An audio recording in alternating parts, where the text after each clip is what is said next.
भाई एक चीज़ और, जैसा कि आपका होम टाउन जो है वो डिस्ट्रिक्ट बहराइच है, जी। तो यहाँ का क्या मामला है चुनाव को लेकर के, या आपकी जो भविष्य की रणनीति रही हो चुनाव लड़ने की या नहीं लड़ने की, उस बारे में कुछ ओपिनियन या रिव्यू हो आपके तो? हम लोग तो पार्टी के लिए लगातार काम करते ही रहते हैं, वो चाहे यहाँ हो या लखनऊ में रहकर हो, या प्रवक्ता लोग दिल्ली भी जाना रहता है उनका, तो दिल्ली जाकर भी हम लोग लगातार पार्टी का प्रचार प्रसार करते ही रहते हैं। और जहाँ से आप जहाँ आपका घर होता है वहाँ भी आपके ऊपर कुछ ना कुछ जिम्मेदारी होती हाँ, है। बहुत सारी जिम्मेदारी तो है। बिल्कुल बहराइच से जिसको भी राष्ट्रीय अध्यक्ष जी लड़ाएंगे या यहाँ जितनी भी सीटें हैं उन पे हम कोशिश करेंगे कि ज़्यादा से ज़्यादा सीटें जीत कर दी जाए। और जहाँ तक मेरी बात है तो मेरा परिवार नगर पालिका का चुनाव, इससे पहले भी मेरी मदर लड़ी थी, तो हम लोग हार गए थे। वालिद मेरे 2 बार चेयरमैन रह चुके हैं यहाँ। तो अगर बहराइच वालों ने चाहा तो वही चुनाव नगर पालिका का लड़ा जाएगा आने वाले टाइम। तो कोई कारण रहे होंगे हार जाने के? हार जीत तो लगी ही रहती है, जनता ने हमको पसंद नहीं किया। तो आपके अंदर हार आपको ये बताती है कि आपके अंदर कमी है। अब आप उस कमी को ढूंढिए, कम करिए। हार ये आपको बताती है कि आप जनता को अपनी बात नहीं समझा पाए या उनके अंदर कॉन्फिडेंस नहीं ला पाए या आपसे खुश नहीं थी इसलिए नहीं जिताया आपको। अब हो सकता है आने वाले टाइम में वो मौका खुले, फिर से जाया जाएगा उनके पास, उनसे कहा जाएगा कि इस बार नगर पालिका का चुनाव जिता दो हमको। अगर जिताएंगी तो ठीक है, वरना हम लोग तो टीवी पे लड़ाई झगड़ा कर ही रहे हैं। नहीं तो शहर बहरे में, जैसे मैं भी यहीं रहता हूँ जी। तो इस शहर के बारे में क्या सोचा? अगर आप मान लीजिए कल नगर पालिका अध्यक्ष बनते हैं तो? देखिए, शहर के बारे में तमाम काम मेरे वालिद जब यहाँ के चेयरमैन थे तो तमाम काम उन्होंने किए जैसे, और उन्हीं कामों को आगे बढ़ाया जाएगा। वो करने के लिए तमाम काम में, देखिए हर आदमी जिस कुर्सी पे रहता है वो कुछ ना कुछ करता है। अब ऐसा नहीं है कि समाजवादी की सरकार थी तो उसने कुछ नहीं किया था जैसे योगी अभी कहते हैं, लेकिन हम ये नहीं कहेंगे कि इन्होंने कुछ नहीं किया है। हर सरकार आती है तो जनहित के काम करती है, या कोई भी अगर जनता का प्रतिनिधित्व करने के लिए नगर पालिका अध्यक्ष, सभासद, प्रधान, बीडीसी मेंबर, जिला पंचायत सदस्य, विधायक, सांसद, एमएलसी, राज्यसभा मेंबर, इतने ही लोग हुए बन जाता है तो वहाँ के क्षेत्र के विकास के लिए उसके दिमाग में कुछ ना कुछ चीज़ें रहती हैं, ऐसे ही रहती हैं। जैसे बहराइच में बहुत अच्छी जगह है पक्का तालाब, उसका सौंदर्यीकरण मेरे वालिद ने जब उसकी एक बार बाउंड्री कराई, उसको अच्छा करवाया, उसके बाद कोई उसको देखने नहीं गया। रोज़ हम लोगों से बताया जाता है बस डीपीआर बन गया है, कल काम लग जाएगा। जैसे लखनऊ रोड का आप 2 साल से सुन रहे होंगे कि कल बस सुबह काम लग जाएगा, है ना। पहले 6 लेन हुआ, फिर 4 लेन हुआ, फिर 4 लेन हुआ, फिर 6 लेन हुआ, फिर 4 लेन हुआ, डीपीआर बन गया, परसों काम लगने वाला है। तो ऐसा ही हम लोग भी सुना करते हैं, लेकिन प्राथमिकताएं क्या हैं वो निर्भर करती हैं, या आप लोगों की सुख दुख में या उनकी आवाज़ बनकर कितना उनके साथ खड़े रहते हैं, ये भी एक बहुत अहम मुद्दा है। कोई भी जनप्रतिनिधित्व करने वाले लोग, प्रेजेंट में जो चेयरमैन हैं यहाँ शहर के जी, उनके बारे में लोग कहते हैं कि उन्होंने सिर्फ बिजनेस किया है, काम नहीं किया है। नहीं, व्यापारी तो वहाँ, देखिए जो आदमी राजनीति में आता है वो और कोई काम तो करता ही है, और वो तो यहाँ जिला अध्यक्ष भी थे। और क्योंकि कई जगह वोट बढ़ गए इसलिए बीजेपी जीत गई, वरना बहराइच की सीट बीजेपी नहीं जीत पाती है। मेरे वालिद थे, मेरे वालिद से पहले सायदा खातून थी, उसके बाद 2 बार रेहान जीते। तो लेकिन कभी कभी होता है ऐसा। अफवाह ने एक बात और पता चली थी जो प्रेजेंट चेयरमैन है उनके बारे में। हाँ। लोग ऐसा कहते हैं कि चेयरमैन साहब ने कहा था कि जो मुसलमानों को गोश्त काटने से मना कर दिया गया, मीट का बिजनेस मना कर दिया गया, उसको वो बहराइच में अलाउ करा देंगे, इसलिए मुस्लिम। तो उन्होंने वहाँ जाकर कही थी ये बात।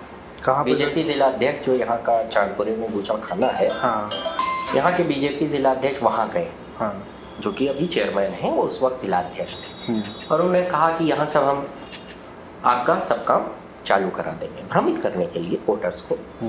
और हुआ कुछ नहीं, आप भी जानते हैं, क्योंकि योगी की एक पॉलिसी ये है कि बूचड़ खाना होना चाहिए, तभी जो बीफ है वो कहाँ कटेगा, सिर्फ बूचड़ खाने में कटेगा, यहाँ है नहीं। तो इन्होंने वहाँ जाकर झूठ बोल दिया कि हम करेंगे। अब ये भी अफवाह फैल गई, मुसलमानों ने सोचा कि आपको मिलने लगेगा, क्योंकि अभी जो गोश्त आ रहा है भैंस का वो उन्नाव से आ रहा है, या शायद बरेली में फैक्ट्री है। उन्नाव से मोस्ट ऑफ द जो मीट है वो उन्नाव से आता है। उन्नाव से आ रहा है और कहीं एक जगह पर है तो वो वहीं से आ रहा है। तो ये बात उन्होंने कही तो लोगों ने माना कि भैया बीजेपी का जिलाध्यक्ष बड़ा पद होता है, उस वक्त वो जिलाध्यक्ष थे भी। हाँ, जिलाध्यक्ष थे। तो वो ऐसी बात कर रहा है तो सच होगा, लेकिन वोट पाने के लिए आदमी क्या क्या नहीं करता है। हाँ, ये वोट का ही मसला रहा है। नहीं, वो तो मुसलमानों को भ्रमित करने के लिए ना। तो क्या आपने ऐसा कर दिया? नहीं, मुझे ऐसा नहीं लगता है, हो सकता है कहीं हुआ हो। मैंने कहा कि आपने चुनाव से पहले कोई वादा किया, किसी से किया, उसके बाद आप उसका 10% पूरा कर देते। भाई स्लॉटर हाउस बहराइच में बन जाता। हाँ, कम से कम 1-2 तो होने चाहिए। बनवा सकती थी ना सरकार, बनवा सकती थी। भाई मसला यही तो है कि स्लॉटर हाउस में ही काटा जाए। हाँ, बस यही है, यही मसला है बस। तो जो लोग इधर उधर काट लेते हैं वो तो बेचारे जेल गए। गलत भी है, मत काटिए जब सरकार ने मना कर रखा है।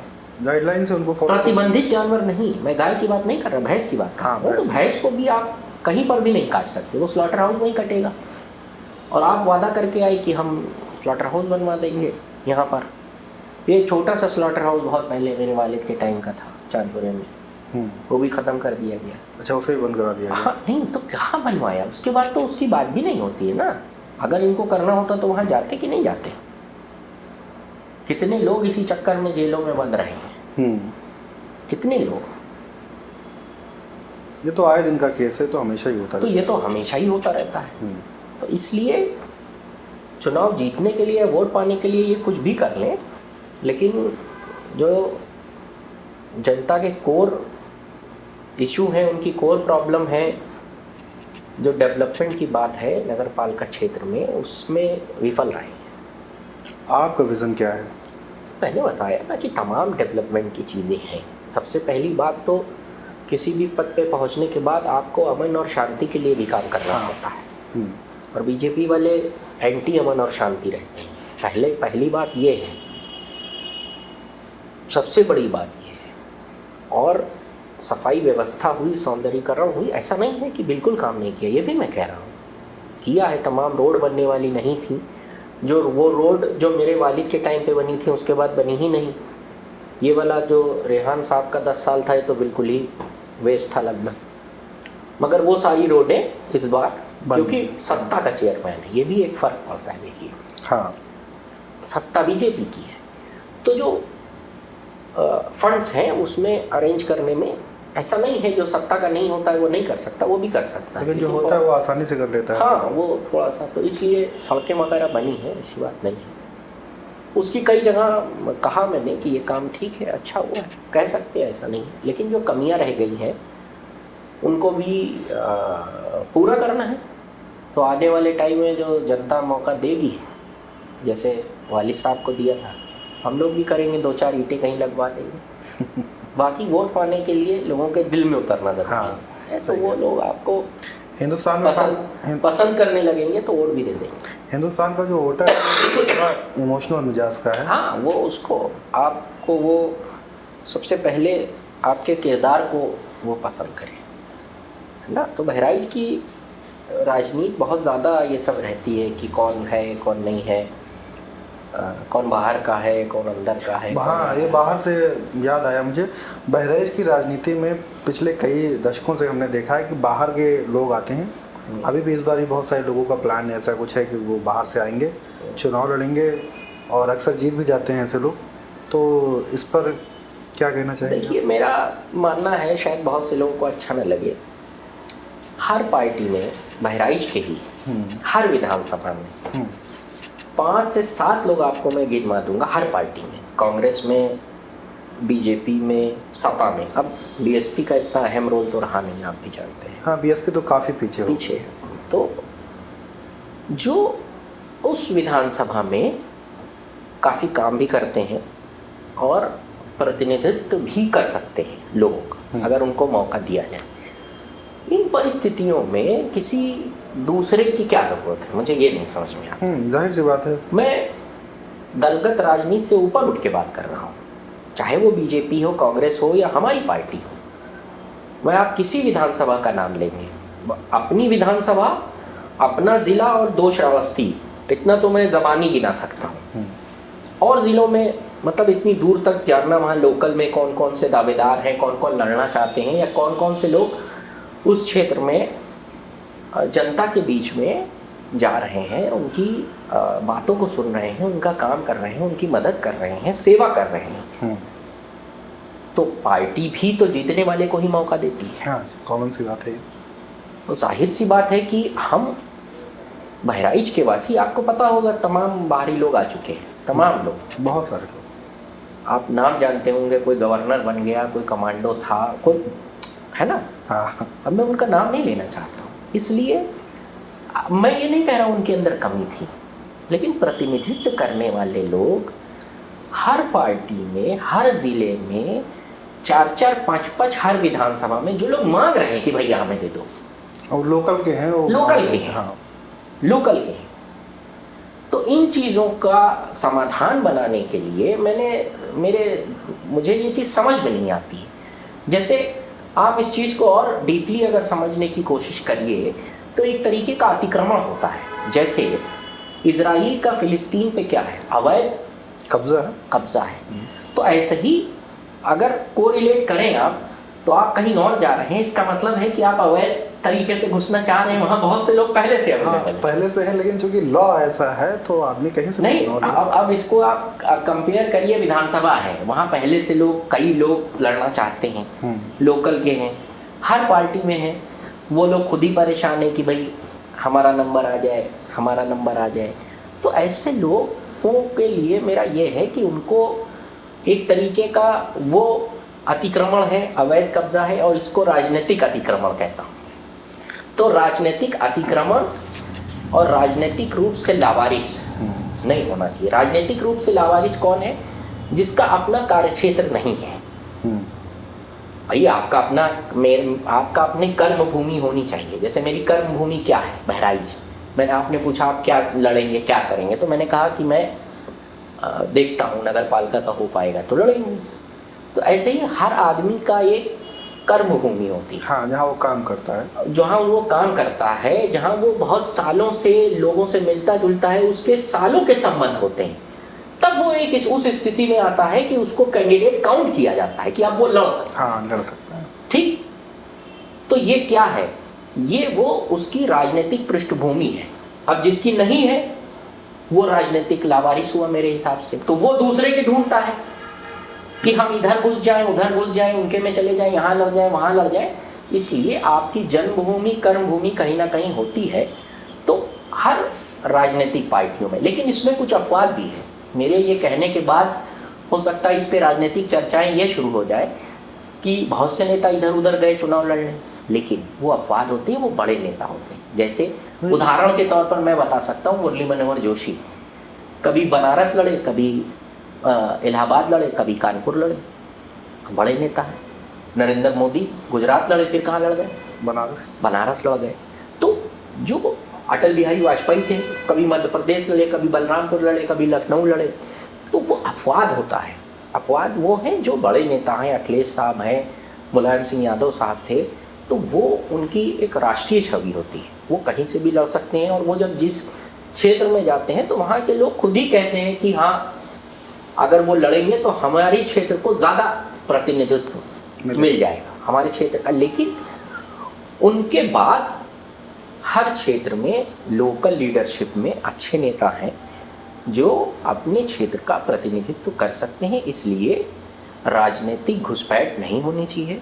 राजनीतिक रूप से खुद अपने आप को लावारिस नहीं बताना चाहिए। आपके अपने क्षेत्र हैं, सब लोगों को अपने अपने क्षेत्र में लोगों के लिए पहले काम करके दिखाना चाहिए, उसके बाद कोशिश करना चाहिए कि आप चुनाव लड़ें। लेकिन ये जो आप टिकट की आपने बात की, ये तो पार्टी तय करती है ना, वो बिल्कुल राष्ट्रीय अध्यक्ष जी तय करेंगे। हम लोगों की देखिए कोई ना हैसियत है, ना औकात है टिकट की बात करना, देना या कुछ कहना, तो वो राष्ट्रीय अध्यक्ष जी तय करेंगे। तो एक कैंडिडेट है, वो कहीं से भी चुनाव लड़ना चाहता है भारत में, तो वो अप्लाई कर सकता है। अब ये तो बिल्कुल पार्टी apply कर डिसाइड सकता है। करेगी कि उसको टिकट देना अगर है। राष्ट्रीय अध्यक्ष जी जिसको भी टिकट दे देंगे, मैंने तो ये अपनी एक पर्सनल राय रखी, लेकिन समाजवादी पार्टी का कार्यकर्ता तो जिसको टिकट दे देंगे उसको जुट के लड़ाना पड़ेगा। यही मैं कहना जिसको कह देंगे, जिस चुनाव में कह देंगे, तब अगर आप ऐसा नहीं कर पाते हैं तो शायद आप निष्ठावान कार्यकर्ता नहीं हैं।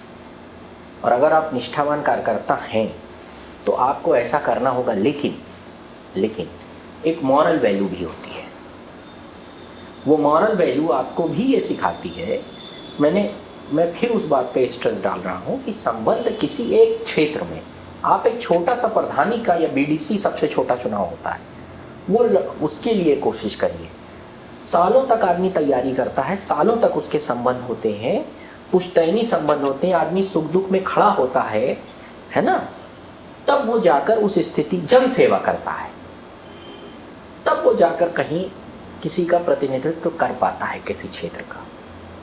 तो ऐसे ही हर जगह, हर लोकल लेवल पे, हर राजनीतिक जो भी चुनाव है उस पे लोकल के लोग होते हैं, जिसमें मुझे लगता है कि बाहरी हस्तक्षेप नहीं होना चाहिए। अच्छे नेता हैं लोकल में, बहराइच में ही ले लीजिए, अच्छे नेता हैं। अब मैं नाम नहीं लेना चाहता हूँ, मैं हर विधानसभा में अच्छे नेता हैं, वो लोग लड़ सकते हैं, अच्छा वो परफॉर्म करेंगे, लोगों के सुख दुख में खड़े रहे हैं। सीट भी, हमारा मकसद क्या है कि समाजवादी पार्टी की सरकार बने, तो उसके लिए विधायक तो जीतने चाहिए। विधायक जीतेंगे नहीं तो सरकार बन जाएगी क्या? पिछला जो चुनाव हुआ था यहाँ पर उत्तर प्रदेश का सीएम के लिए, तो यहाँ से जो यासर शाह जी का जो टिकट था वो 3 बजे तक बढ़त थी उनके वोट, जब गिनती हो रही थी वोट की, उसके बाद वो पीछे हो गए अचानक से। नहीं, अचानक अफवाह इस बात की उड़ी कि उनकी नहीं, मैं काउंटिंग में था। देखिए ऐसा होता है ना कि लोग ऐसा कहते हैं तो उनको अच्छे मिले, गायब किए गए उनके, काटे गए। ये आरोप मैं नहीं लगाऊंगा, लेकिन वोट उनको बहुत अच्छे मिले। लेकिन हम हारे हैं, समाजवादी पार्टी हारी तो मैं हारा हूँ। अगर बहराइच में समाजवादी पार्टी हारती है तो मैं हारा हूँ एक तरीके से। तो अगर हम हारे हैं तो कुछ ना कुछ कमी रही होगी, आने वाले चुनाव में हम उस कमी को दूर कर चुनाव में जाएंगे। लेकिन ये नहीं था कि वहाँ पर कुछ चोरी हो गई हो, ऐसा नहीं था। क्योंकि वो बेल्ट जो है, एक बेल्ट है बहराइच में जुड़ी जो कि फकरपुर का हिस्सा थी, तो वहाँ से हमें कम वोट आए।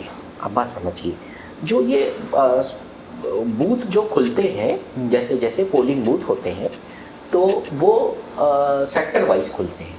तो ऐसा नहीं है कि अगर, क्योंकि जैसे बहराइच शहर खुल रहा है तो बहराइच शहर मुसलमान ज़्यादा है तो आप लीड करके रहेगी समाजवादी पार्टी, लेकिन दूसरा क्षेत्र जब खुलेगा तो हो सकता है कि आप डाउन हो जाए। तो उस लीड को ये नहीं मान सकते आप कि अभी हम जीत रहे हैं, क्योंकि पता है हमको कि उधर वो वोट भी है, बीजेपी का कोर वोट भी है।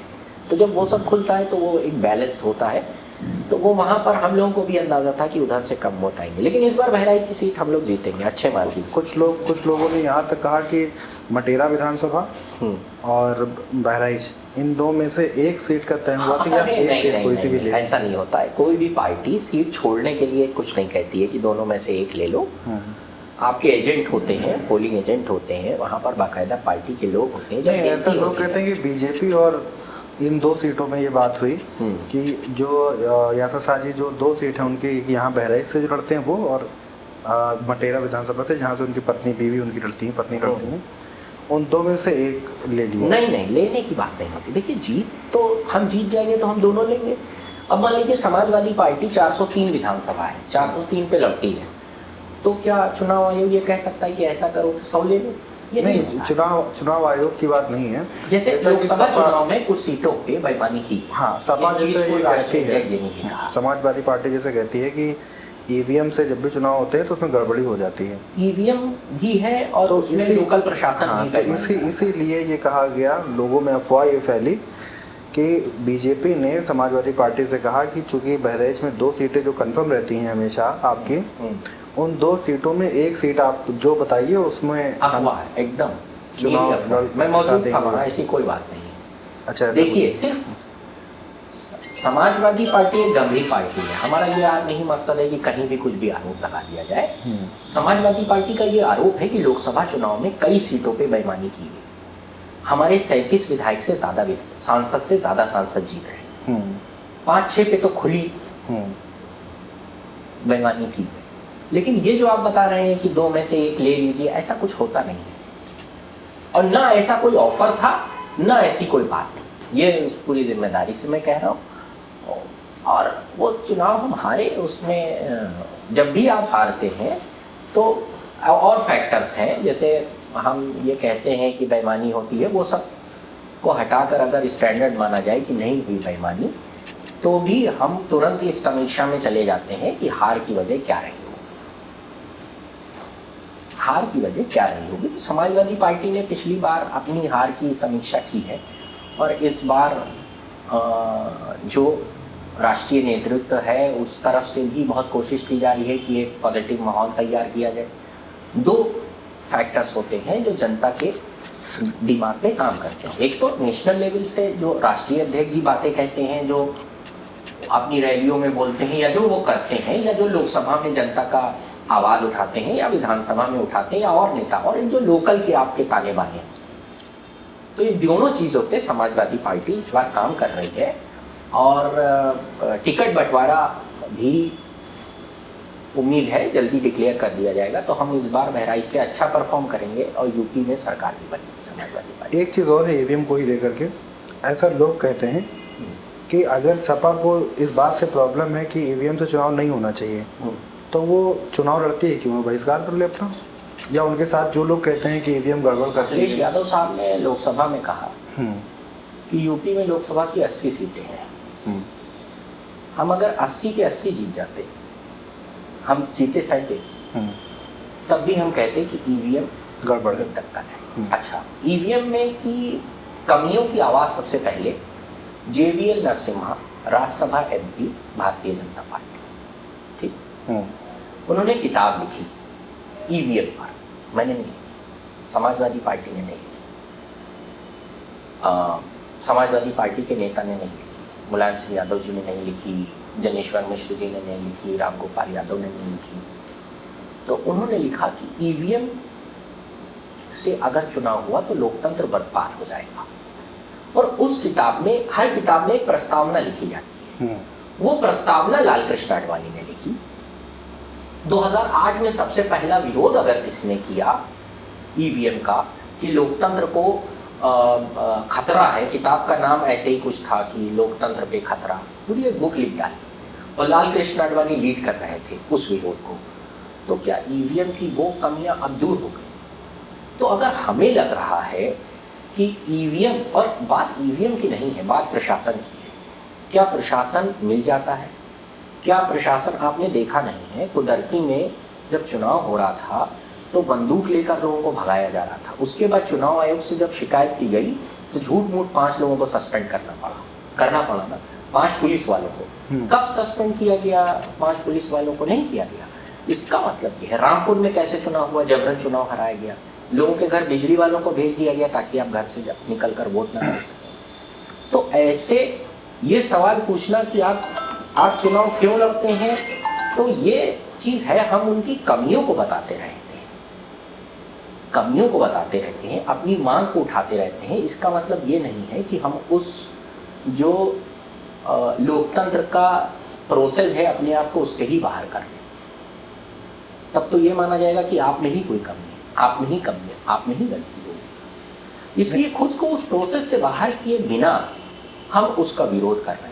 हम 37 सीट जीते हैं, हम इस बात को मान रहे हैं, जनता उनके खिलाफ थी, हम और सीट जीतते। लेकिन क्योंकि आप समझिए, मशीन नहीं मिल जाती है, मशीन को चलाने वाले जो लोग हैं, प्रशासन है, वो मिला होता है। हाँ, ये बात सही है, लेकिन अगर किसी चीज़ में गड़बड़ी तो दिक्कत, उसको बाहर कर दीजिए। हाँ, तो दिक्कत। और एक बात है, अभी आप बंगाल का DGP, प्रमुख सचिव, सब कुछ बदल लिया गया, ठीक। जैसे ही आचार संहिता लगती है, किसी स्टेट में अगर चुनाव हो रहा है तो पावर किसको हो जाता है? केंद्र चुनाव आयोग को, ठीक। विपक्ष की पार्टियां भी डिमांड करती हैं, अगर किसी स्टेट में चुनाव हो रहा है, मान लीजिए कि जहां चुनाव हो रहा है और बीजेपी की सरकार है, यूपी का चुनाव आने वाला है, बीजेपी की सरकार है, समाजवादी पार्टी पहले ही दिन डिमांड करेगी कि DGP को हटा दो, ये नहीं हटाएंगे। क्यों? बंगाल में तो हटा दिया, बेईमानी करना चाहते हो ना, इसीलिए। हाँ, वो अपने सिस्टम को रखते हैं अपनी अपनी जगह पर। नहीं, क्यों किया आपने? हम तो डिमांड करते हैं तुरंत 500 लेटर समाजवादी पार्टी के प्रदेश अध्यक्ष की तरफ से लिख के जाकर जा चुका कि बीएलओ ये किया जा रहा है, एसआईआर में ये धांधली की जा रही है, बीएलओ ऐसे बनाए जा रहे हैं, इस जाति के बनाए जा रहे हैं, इस धर्म के बनाए जा रहे हैं। उसी चुनाव में दूसरे स्टेट से पर्यवेक्षक भी आते हैं, वो पर्यवेक्षक गलत आ रहे हैं, तमाम बातें, लेकिन चुनाव आयोग के कान पे जूं तक नहीं रही। और बंगाल का चुनाव स्टार्ट हुआ तो मुख्य चुनाव आयुक्त बंगाल गए भी, वहां के डीजीपी, प्रमुख सचिव सबको बदल भी दिया। इसका मतलब क्या है? आप जहां बीजेपी की सरकार है वहां पर जो बीजेपी का स्टेट गवर्नमेंट कहती है आप वो करोगे, जहां बीजेपी की सरकार नहीं है जैसे बंगाल है तो वहां सब कुछ बदल दोगे। इसका मतलब है कि चुनाव आयोग, वही वाला आरोप बिल्कुल सही है कि ईवीएम है और डीएम है, उसमें भी समस्या है, समस्या ईवीएम में भी हो सकती है। तो ये ऐसा ही अगर लोकतंत्र चलाना होता तो कांग्रेस तो सब कुछ पे कब्जा कर लेती। कांग्रेस अगर चाहती तो इतने सालों में सब चीज़ पे कब्जा कर लेती, वो भी ऐसा कुछ सिस्टम ले आती कि अपना चुनाव आयुक्त अपने हिसाब से बनता रहे। चुनाव आयुक्त का जो सिलेक्शन था उससे मुख्य चुनाव चीफ जस्टिस को हटा दिया, उसमें एक मंत्री को रख लिया। अब एक गृह मंत्री है, मुख्य चुनाव आयुक्त कौन बनेगा? उसके चुनाव करने में गृह मंत्री है, एक प्रधानमंत्री है, तीसरा विपक्ष का नेता है, तो 3 में से 2 वोट तो पहले से, तो आपने जिसको चाहा बना लिया वो इसीलिए बदलाव किया गया। तो ये लोकतंत्र, ये कांग्रेस चाहती तो बहुत पहले ही कर लेती। आज जो स्थिति है उसमें कांग्रेस भी पूरा कांग्रेस का हाथ है। एक और चीज़ है, चूँकि आप राष्ट्रीय प्रवक्ता हैं, प्रतिनिधित्व करती हैं अपने पार्टी का, जो शासन कर रही है जो पार्टी, जो सत्ता में है इस टाइम, वो उसका एक नारा है कि इस देश को हिंदू राष्ट्र बना देना है। और कुछ लोग और हैं जैसे खालिस्तान सपोर्टर्स हैं यहाँ पर, या और भी जो भी हों, ज़्यादातर टाइम खालिस्तान और ये हिंदू राष्ट्र वाला मसला सुनने में आता है। समाजवादी पार्टी ये तो ऐसा करती नहीं है कुछ, तो इसका काउंटर क्या है आपके पास? अब देखिए, ये डिमांड हिंदू राष्ट्र बनाने की तो जगह जगह आप देखते हैं, तमाम संगठन आवाज़ उठाते रहते हैं, लेकिन संविधान में चेंजेस करना इतना आसान नहीं है। हिंदू राष्ट्र को आप ऐसे भी समझ सकते हैं, या लोकतंत्र का कमज़ोर होना, या जो भारतीय संविधान का जो सेकुलर स्ट्रक्चर है, सेकुलर डेमोक्रेटिक रिपब्लिक, तो जो सेकुलर और डेमोक्रेटिक स्ट्रक्चर है उसको कमज़ोर किया जाए। तो सेकुलर स्ट्रक्चर तो कमज़ोर हो रहा है और वो ताकत है भारत की। उसको सिर्फ आप एक नाम चेंज कर मान लेते हैं, कॉन्स्टिट्यूशनल एक अमेंडमेंट कर तो वो जो एक केशवानंद भारती का केस था, आपने सुना 1973 में, तो उसमें ये था कि जो फेडरल मूल ढांचा है संविधान का वो नहीं बदला जा सकता और उसको मूल ढांचे को चेंज नहीं किया जा सकता। तो मूल अवधारणा है, जो आत्मा है संविधान की, तो अब मान लेते हैं कि आप उसको कॉन्स्टिट्यूशनल अमेंडमेंट करके नहीं कर पा रहे हैं, तो आप दूसरे तरीके से कर रहे हैं। भाई आपने जो जितनी संस्थाएं उनको बर्बाद कर दिया, उन पे कब्जा कर दिया, अपने आदमी बैठा दिया, आपके हिसाब से चल रहे हैं। जो जुडिशरी थी उसके भी आपने स्टेटमेंट देखे होंगे कैसे रहे इधर कुछ समय में। जुडिशरी भी तमाम फेवरेबल चीज़ें कर रही है। जुडिशरी फैसला देकर निकलती है, उनको गवर्नर न जाने क्या क्या बना दिया जाता है। अमित शाह साहब को जिसने क्लीन चिट दी थी वो भी कौन से आयोग का अध्यक्ष बना दिया गया, वो मिश्रा जी थे कोई। तो एक उदाहरण नहीं है, इंस्टीट्यूशंस को कमज़ोर कर रहे हैं। तो ऐसे भी तो आप एक तरीके से जो सेकुलर स्ट्रक्चर था भारत का, जो सेकुलर स्ट्रक्चर है उसको कमज़ोर कर रहे हैं। सही कहा आपने। और जब अगर उसको कमज़ोर कर रहे हैं तो पूरे भारत को कमज़ोर कर रहे हैं, और वही कमज़ोरी आपको दिखती है। रुपया गिर रहा है, वो सिर्फ भारत की पॉलिटिकल स्ट्रेंथ को भी दर्शाता है, ये भी आप समझिए। वो पॉलिटिकल स्ट्रेंथ 56 इंच का सीना मुंह से बोलने का नहीं होता है, सिर्फ मुंह से बोलने से नहीं हो जाता है, वो बहुत कोर वैल्यूज़ में दिखना चाहिए। है ना, कोर वैल्यूज में दिखना चाहिए। इंदिरा गांधी ने जाकर अमेरिका में ही ये बात कह दी थी कि आप हमारे दोस्त हो सकते हैं लेकिन हमें डिक्टेट नहीं कर सकते। तो भारत वो रहा है जिसने जो सबको अपना दोस्त मान के चलता रहा है, सबको अपना दोस्त। तो आज आप अमेरिका के बिल्कुल समझ रहे हैं कि आपका भाई है, वो 7वां बेड़ा भेज दिया था उसने आपके ऊपर हमला करने के लिए, बांग्लादेश वाली लड़ाई। हाँ, बांग्लादेश 72-11। तो ये वही अमेरिका। आज आप समझ रहे हैं आपका दोस्त है, भाई है, कुछ नहीं है उसको, तो तेल का मसला है, सिर्फ तेल चाहिए। कुछ लोग कहते हैं कि इजराइल फंडिंग करता है बीजेपी को। भाई देखिए, कंट्रोल तो सब जगह इजराइल का ही है, कंट्रोल इजराइल का है। अब बीजेपी तो अपने आप को कहती है कि हम विश्व की सबसे बड़ी पार्टी है, उनको फंडिंग की क्या ज़रूरत है, इतना 7-8 हज़ार करोड़ इतना चंदा इधर ही ले लिया बीफ कंपनियों से, क्या जरूरत है। लाखों करोड़ रुपए। एक तरफ बताइए कि उसकी कहिए कि वर्शिप करिए और दूसरी तरफ चंदा लीजिए उन लोगों से। नहीं तो मोदी जी के बारे में एक बीजेपी के एक लीडर ने कहा कि मोदी जी सही और गलत से ऊपर उठ चुके हैं। हाँ, सही तो उठ ही चुके हैं। तो अगर कोई व्यक्ति जो सही और गलत के ऊपर है तो उसके लिए कुछ भी सही कुछ भी गलत। उन्होंने खुद ही कहा कि मैं बायोलॉजिकल नहीं हूँ, नॉन बायोलॉजिकल। नहीं, ये तो उन्होंने उनके अपने स्टेटमेंट थे। हाँ, तो वो तो प्रधानमंत्री जी नहीं देखिए ऐसा है ना, जैसे आप हम नॉर्मल आदमी हैं, आप हम नॉर्मल आदमी हैं, और एक आदमी खुद कह रहा है कि हम नॉर्मल नहीं, नॉर्मल ह्यूमन बीइंग नहीं, सुपर नॉर्मल है। तो जब वो खुद कह रहा है कि मैं सुपर नॉर्मल हूँ, तो उसके अनुयायी तो कहेंगे ही मैं सुपर, वो सुपर नॉर्मल है। वो नॉर्मल नहीं है, वो अवतार है, सुपर नेचुरल है, वो सुपर नेचुरल है भाई, अवतार है, स्पेशल पावर्स है उनके पास। स्पेशल पावर्स था तो वहां हुर्मुज से जहाज निकलवा देते। स्पेशल पावर का इस्तेमाल कब करोगे? जहाज में उड़ने के लिए, 8,000 करोड़ का जहाज खरीदने के लिए या 10 लाख का सूट खरीदने के लिए? कहाँ करोगे स्पेशल पावर का इस्तेमाल? तो या स्पेशल पावर का इस्तेमाल कांग्रेस की सरकार गिराने के लिए करोगे? हाँ, तो वो अखिलेश यादव को बदनाम करने के लिए करोगे, है ना। स्पेशल पावर का इस्तेमाल तब करोगे जब अखिलेश यादव साहब किसी मंदिर में जाएंगे, तब उसका शुद्धिकरण कराओगे। इन सब जगह अपनी दिव्य शक्तियां है ना आपके पास, आप खुद कहते हैं, और आपके पीछे आपके अनुयायी भी कहते हैं ये बात, तो उसका मुजाहिरा भी तो होना चाहिए। तो उसका मुजाहिरा आपको यहीं करना चाहिए, स्ट्रेट ऑफ हॉर्मुज से जहाज निकलवा देने चाहिए भारत के, एक बड़ी समस्या खत्म हो जाती है। 20 लोग मर गए हैं कतर में, कहाँ? भारत के, अभी उनकी लाश आई है। हाँ, हमले में ही मरे, वो रुकवा देते। अमेरिका ने कितने लोगों को बेड़ियां पहना के देखा होगा आपने, भेजा। जबकि उन्होंने कहा कि हम अमेरिका दोस्त है मेरा। दोस्त नहीं, फादर है। ग्रेट ग्रैंडफादर है। भाई फादर कहते हैं, हम लोगों का तो मदर फादर सब भारत है। अब इनके फादर अदर कहाँ हैं ये नहीं पता। आपके जो बड़े नेता हैं, क्या नाम है,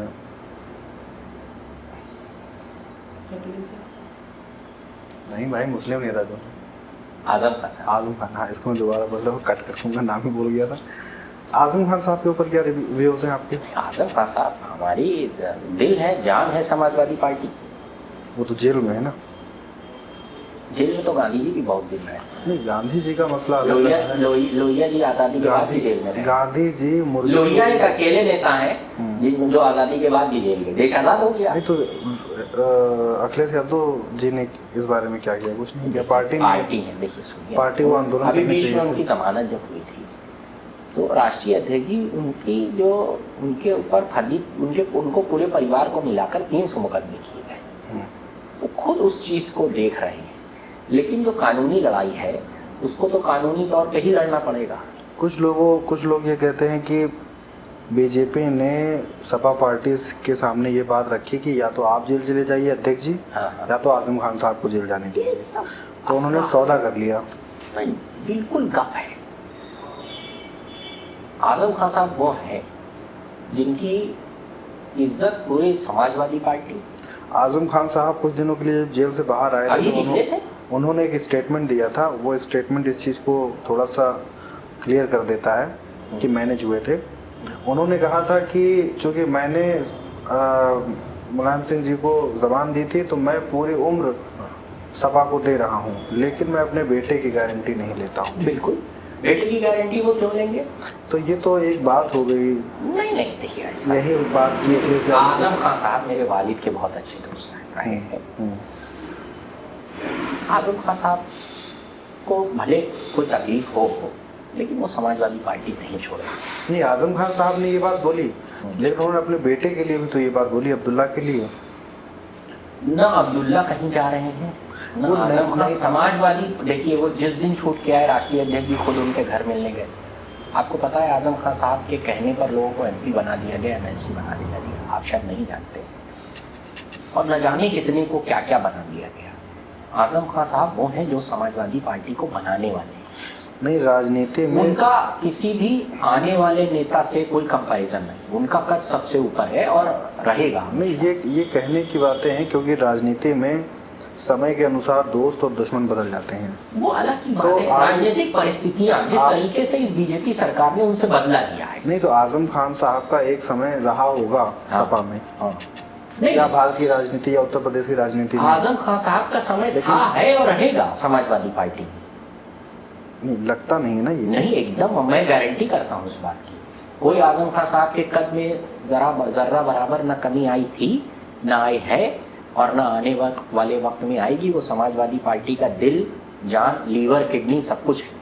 तो अखिलेश यादव जी ने कोई आंदोलन, कोई धरना प्रदर्शन, देखिए, यहाँ पर आंदोलन की बात नहीं है, उनके ऊपर एफआईआर की गई। वो कानूनी लड़ाई उनकी समाजवादी पार्टी राष्ट्रीय अध्यक्ष जी के नेतृत्व में ही, उसकी निगरानी में ही नहीं, जब वो सब कुछ हो रहा। जेल से आए और जब वापस जेल दोबारा वो जाने लगे तो उन्होंने एक स्टेटमेंट और दिया था कि अगर मैं वापस आया तो विजेता कहलाऊंगा, और अगर मर के वो आया तो गाजी कहलाऊंगा। कि बिल्कुल आजम खान साहब की जो बातें रहती हैं, थोड़ा तंजनुमा तरीके से वो बात करते हैं। तंज ही है, अखिलेश यादव जी के ऊपर ही है। नहीं, उनके ऊपर नहीं, उनके देखिए, इस सरकार ने एक तरीके से, आपने इतिहास में कभी सुना होगा कि इस तरीके से राजनीतिक बदला लिया गया हो। एक आदमी जो 10-10, 11-11 बार विधायक है, कई बार का सांसद है, ठीक, जिसके ऊपर इससे पहले तमाम यूपी में माफिया भी रहे हैं, हिंदू मुसलमान सब रहे हैं। क्या आजम खान माफिया रहे क्या? नहीं, आजम खान साहब माफिया नहीं थे, शिक्षा उनके साथ ऐसा कोई नाम जुड़ा नहीं माफिया वाला, नहीं जुड़ा। जैसे वो अब उनके ऊपर आपने बकरी चोरी, मुर्गी चोरी और घोड़ा चोरी और 5 रुपए का पेन चोरी और किताब चोरी, पता नहीं क्या क्या, आपने पुरानी गाड़ी चोरी,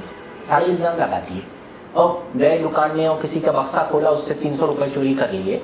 ये सब इल्जाम लगाकर एक खास अधिकारी को बैठाल कर आपने उनके ऊपर मुकदमे लिखवाए हैं। तो ऐसे राजनीतिक मुकदमे आपके ऊपर हुए थे ना। छोटा सा मुकदमा हुआ था जब आप लोकसभा में रो रहे थे ना। आपने आजम खान को रोते हुए देखा?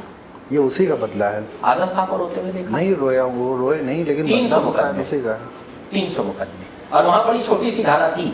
तो आप कह रहे थे कि क्या ये लोकसभा हमें संरक्षित कर सकती है, और 10 बार का विधायक नहीं कह रहा है कि आप हमें संरक्षित कर सकते हैं क्या? तो ये शायद उसी चीज़ का बदला है जो सपा ने पूरी तरह से साथ नहीं दिया है आजम खान साहब। नहीं, समाजवादी पार्टी पूरी तरीके से साथ। और एक चीज़ और हमने सपा में देखा है, समाजवादी पार्टी में आजम खान साहब के जाने के बाद बहुत सारे ऐसे नेता आए बाहर निकल करके, जिन्होंने इस तरीके से बात की जैसे लग रहा था कि वो आजम खान साहब की जगह लेना चाहते हैं। कई नेताओं के मुँह से मैंने ऐसी चीज़ें सुनी। आजम खान साहब की कोई जगह नहीं ले सकता। तो एक कॉमन सी बात है, अगर वो हटेंगे तो सपा को एक मुस्लिम लीडर चाहिए हर हाल में। नहीं, तो मुस्लिम लीडर आजम खान साहब तो अभी हैं, हटे नहीं है। कौन कह रहा है हटे? लेकिन पिछले कई साल गुजर गए, वो फिर से आ जाएंगे बाहर और वो लीड करेंगे समाजवादी। और आजम खान को सिर्फ मुसलमान नेता न कहिए, उन्होंने यूनिवर्सिटी बनाई, लोगों के हाथों में कलम देने का काम किया। कौन कलम देना चाहता है आपके हाथ, बताइए ना। नहीं, मैं ये नहीं कह रहा हूँ। क्या उन्होंने यूनिवर्सिटी के गेट पर लिख दिया था कि खाली मुसलमान को कलम? नहीं, मैं ये नहीं कह रहा हूँ कि वो मुसलमान लीडर हैं, लेकिन एक नाम चाहिए सपा को ना। नहीं, वो नाम कुछ नहीं, नाम सब लोग हैं। जैसे राष्ट्रपति अभी जो हैं आदिवासी हैं अपने, हाँ, वो एक नाम उनको दिया गया कि हाँ बीजेपी ने उनको बना रखा है। नाम समाजवादी पार्टी को नहीं चाहिए। मुलायम, उन्होंने, आजम खान साहब वो हैं जिन्होंने इमरजेंसी का दौर देखा है। उन्होंने इमरजेंसी में नेताजी के साथ वो जेल रहे हैं, और वो भारत के एक सीनियर लीडर हैं, और उनका नाम उन सीनियर लीडर्स में है जो भारत, जो भविष्य के जो उत्तर प्रदेश है उसके निर्माण में उनका योगदान रहा है, उनकी सोच का योगदान रहा है। अब उनको सिर्फ मुसलमानों का नेता कहना ये एक तौहीन होगी उनके लिए। किसी जगह से लोग एक दो बार नहीं जीत पाते हैं, आप यकीन मानिए। इतनी बार जीतना इसका मतलब है कि उनके लोगों, मैंने फिर कहा कि ये चुनाव लोगों की मोहब्बत, आपको वोट तब मिलता है जब लोग आपसे मोहब्बत करते हैं। तो इसलिए वहाँ के लोग, जहाँ का वो प्रतिनिधित्व करते हैं, पूरे प्रदेश के लोग उनसे मोहब्बत करते हैं, तभी इतनी बार वो जीते हैं। आपको किसी नेता की वैल्यू देखनी है, देख लीजिएगा वो कब कहाँ कहाँ कितनी बार लड़ा है और जीता है। कुछ ना कुछ किया होगा जरूर, माफिया हो, गुंडा हो, बदमाश हो, जिस तरीके का आदमी हो, कई बार जीता है तो कुछ ना कुछ किया होगा। इस योगी जी ने एक बार एक स्टेटमेंट दिया था कि मिट्टी में मिला दूंगा। उसके बाद कई मर्डर हुए, कुछ डायरेक्ट मर्डर हुए, कुछ इनकाउंटर हुए, कुछ इनडायरेक्ट मर्डर हुए। उस बारे में क्या कहना है आपका? अब नहीं, मिट्टी में मिला दूंगा, योगी जी की आप भाषा देखते हैं, तुमको ऐसा कर दूंगा, वैसा कर दूंगा, कई सार्वजनिक जगह पर, वो बातें जो एक मुख्यमंत्री के मुंह से अच्छी नहीं लगती और योगी के मुंह से तो बिल्कुल नहीं अच्छी लगती। लेकिन फिर भी उनका ये तरीका है काम करने का, करें। जब तक जनता वोट दे रही है तभी तक। तो एक वक्त में कहते थे कि Indira is India, India is Indira, ना खत्म हो गया ना, तो सबका आता है चला जाता है। राजनीति बहुत दिनों की नहीं होती है, सबका आता है चला जाता है, ये जनता है, सबका आता है चला जाता है। उस वक्त में मेरे वालिद वगैरह बताते हैं कि लोग कहते थे अब इंदिरा जाएगी नहीं, खुद चुनाव हार गई। हाँ, चुनाव हार गई है ना। तो ये राजनीति है दुनिया में। हिंदुस्तान में तमाम लोग आए हैं, उनके मुद्दे, उनकी बातें जनता समझ जाए, उस नेता के जो मुद्दे हैं, तो वो उसको अपना नेता मान ले। कि ये बता के आए थे कि हम गरीबी हटा देंगे, और अन्ना आंदोलन किया गया। अन्ना आंदोलन बताया गया कि लोकपाल के चक्कर में दिल कहाँ गया लोकपाल, बताइए ना आप। कुछ नहीं, वो तो एक प्री प्लान आंदोलन था। विवेकानंद फाउंडेशन से सब लोग जुड़े हुए थे, अजीत डोभाल और इनके बेटे अभी भी जुड़े हुए हैं। ये इन लोगों ने प्लान करके किया था, उसमें आरिफ खान साहब का भी नाम है। तो क्योंकि बीजेपी ये नहीं चाहती थी कि बीजेपी आरएसएस सामने से कांग्रेस की सरकार को हटाए, इसलिए उन्होंने backdoor, India against corruption, backdoor से ये सब निकाला। रामदेव जैसे लोग आए जिन्होंने कहा कि हम पैसा ले आएंगे, तेल 10 रुपए में बेचेंगे, बिक रहा है 35 रुपए में। अरे मैं उदाहरण दे रहा हूं। सही कह रहे हैं। मिल गया, अच्छा मिला नहीं, चलिए ठीक है। अब उसके बारे में कोई कहता भी कुछ नहीं, कोई बात नहीं होती। कई उस टाइम कई चीज़ें, अन्ना हजारे कहाँ गए? वो तो गायब ही हैं। ठीक, निर्भया वाला मामला हुआ इतना, तो उसके बाद कानून भी बना था, वो अच्छी बात है, आंदोलन होना अच्छी बात है। आज तो आंदोलन होता है तो कहते हैं देशद्रोही। हाँ, आप आंदोलन करिए तो देशद्रोही हो जाएंगे। किसानों को क्या कहा गया? खालिस्तानी, है ना। किसान अगर सड़क पे आके बैठ गए, उन्होंने कहा ये बिल हमको नहीं पसंद है, फिर आप डर गए, आपने चुपके से वापस ले लिया। यही तो बात है। तो जो देश आंदोलन की वजह से आज़ाद हुआ, भारत क्यों आज़ाद हुआ? आंदोलनों की वजह से। आंदोलन ना होते भारत में तो शायद बहुत पहले आज़ाद हो जाता, या और बाद में आज़ाद होता, या बाद में होता, या बहुत पहले। अगर लड़ाई थी उसी देश में जिस देश को आंदोलन का जनक कहा जाता हो, अब वहाँ आंदोलन करना अपराध हो गया है। आंदोलन जीवी कह दिया जाता है कि आंदोलन जीवी है। मुसलमानों का क्या भविष्य है भारत में? मुसलमान तो रह रहा है, नहीं रह तो रहा है, लेकिन सिर्फ रह रहा है, जवाब नहीं, बस रह रहा है। और ये इनका नज़रिया है, ये बाहर के, हिंदुस्तान के बाहर जैसे ही मुसलमान मिलता है इनको, उसको गले लगा लेते हैं। हिंदुस्तान में ऐसा क्यों है? और हिंदुस्तान के मुसलमान उनको अच्छे नहीं लगते। क्यों? शायद वोट पाने के लिए ऐसा करते हैं।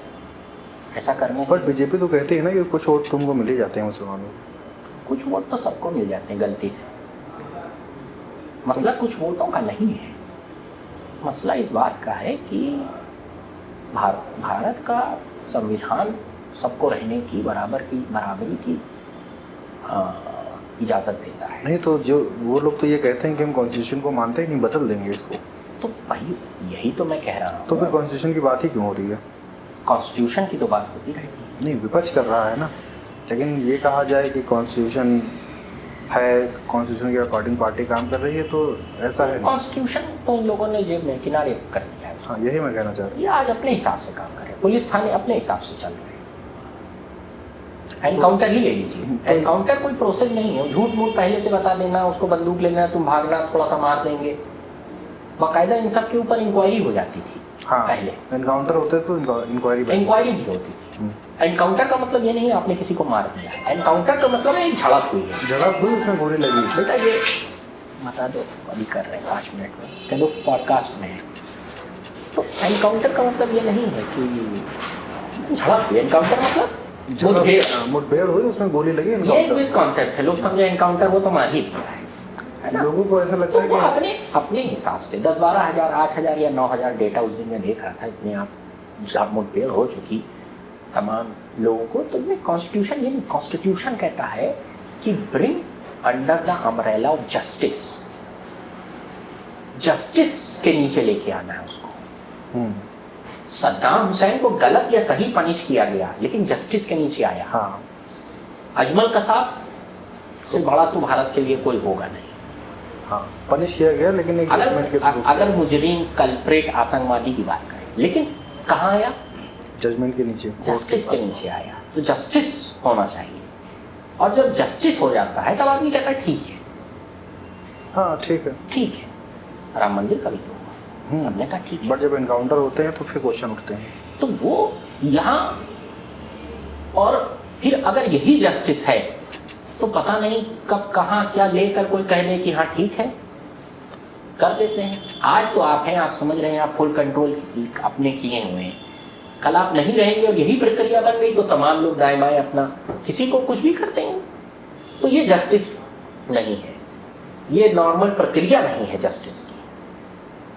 और वो जस्टिस की प्रक्रिया जब बाधित होगी, इसका मतलब यह है कि संविधान को आपने, एक उदाहरण छोटा सा आपने ताक पे रख दिया है, और वो ताक पे आप रख रहे हैं। और कल अभी जो मैं बात कह रहा था कि वो चूड़ी टाइट हो रही है, तो चूड़ी सिर्फ अब्दुल की नहीं, सबकी टाइट हो रही है, बस दिखाई दे रही है, दिखाई दे रहा है वो।